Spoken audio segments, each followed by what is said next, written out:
फक्त एक कांदा आणि कितीही तेलकट चिकट. आता हा चुलीवर ठेवलेला तवा आहे आणि तो कितीही काळा असला तर फक्त एक कांदा आणि त्यासोबत एकदम किचनमध्ये सहज उपलब्ध होतील असे वस्तू त्याने एकदम चकाचक असा तवा निघालेला आहे. आता हा एकदम काळा आणि तेलकट झालेला, आता पाहू शकता एकदम काळा आणि तेलकट झालेला तवा आहे. पण काही सेकंदामध्ये हा तवा इतका स्वच्छ निघतो. कांदा आणि त्यासोबत फक्त 2 ते 3 वस्तू, त्याही अतिशय म्हणजे इतक्याच सहज उपलब्ध होतील अशा या वस्तू. तर त्या कोणत्या ते पाहू. आता सगळ्यात आधी तवा घेताना मी तापून घेतलेला आहे चांगला, म्हणजे काही भाजत न टाकता किंवा काही पोळी बिळटा न टाकता तवा आधी चांगला तापून घेतलेला आहे. तवा तापला त्यानंतर थोडंसं पाणी टाकलेलं आहे. तवा तापल्यानंतर थोडंसं पाणी टाकलेलं आहे. आता जास्तच काळा झालेला असला तर आधी उलटणीने ते तव्याचं काढून घ्यायचं आहे. पण आता माझा काय एवढा जास्त काळा नव्हता. पण किती म्हणजे कसाही तवा असला तर या पद्धतीने तवा घासला की काही सेकंदात तवा एकदम चकाचक अगदी नवीन आणल्यासारखा दिसतो. आता याच्यामध्ये पाणी टाकलं आणि याच्यात मीठ टाकलेलं आहे थोडंसं.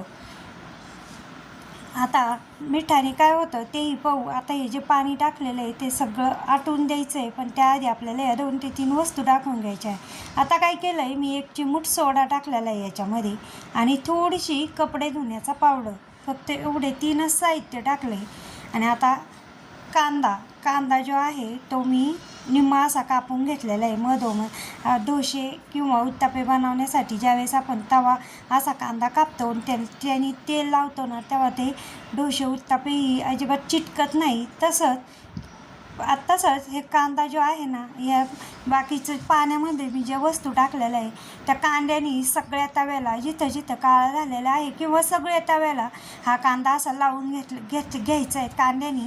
हे जे सगळं जे आहे आपण टाकलेलं सोडा, मीठ आणि कपडे धुण्याचा पावडर, तर सगळ्या तव्याला असा लावून घ्यायचं आहे. आता मग काय होतं की मला हाताला चटके बसत होते, म्हणून मी काय केलं, सांडशीने या कांद्याचं जे शेंडा असतं तो पकडला आणि कांद्याने सगळ्याला लावून घेतलेलं आहे.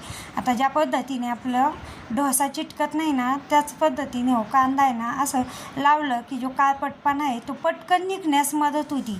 आता काही लगेच कांद्याला थोडासा तेलकटपणा जो असतो ना तो सगळा कांद्याला चिटकून येतो, काळपट चिकटपणा. आता काय केलेलं आहे, सगळं पाणी आटलेलं आहे आणि कांद्याने बघा तवा एकदम मस्त असा निघालेला आहे. पण थोडासा घासला की एकदम मस्त असा, म्हणजे जेवढी आपल्याला मेहनत घ्यावं लागते ना अजिबात तेवढी घ्यायची नाही. फक्त अलगद हाताने मी हा तवा घासणार आहे घासणीने, आणि इतका मस्त असा तवा निघेल तर तुम्ही आधी पाहिलंच आहे थंबनेलमध्ये. आणि आता पुढेही पाहू शकाल की किती एकदम म्हणजे एका कांद्याने किती छान असा, एक कांदा पण नाही निम्माच कांदा लागतो त्यासाठी, आणि इतका चांगला असा तवा निघालेला आहे. आता हे जे पाणी आहे ते सगळं आटलेलं आहे आणि हा कांद्याने मी सगळं पाणी सगळ्या तव्याला चोळून घेतलेलं आहे.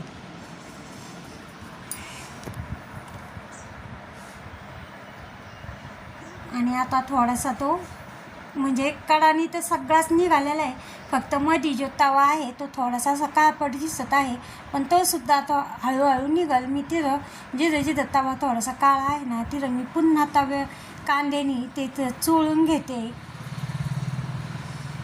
आता तवा थोडासा थंड होऊन द्यायचा, जास्त पण नाही थंड होऊन द्यायचा, थोडासा थंड होऊन दिला.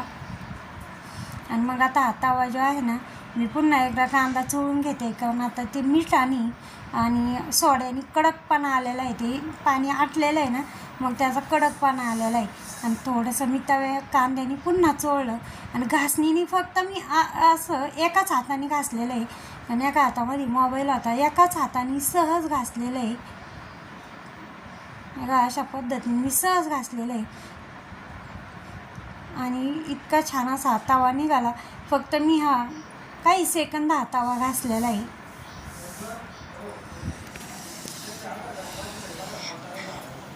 काही सेकंद मी तवा घासलेला आहे आणि इतका मस्त असा चकाचक तवा निघतो.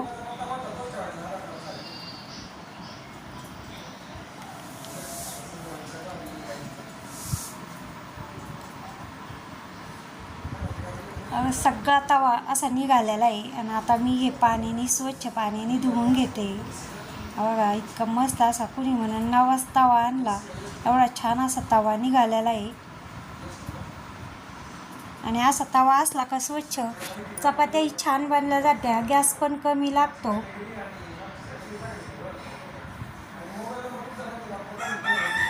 आणि एकदम असा मऊ मऊ प्लेन असा तवा झालेला आहे.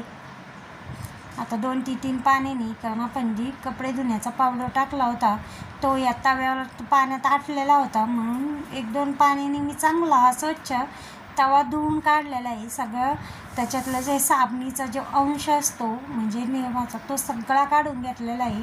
आणि हे बघा एवढ्याशा निम्म्या कांदा घेतला आणि त्याने एकदम मस्त असा चकाचक असा तवा निघालेला आहे.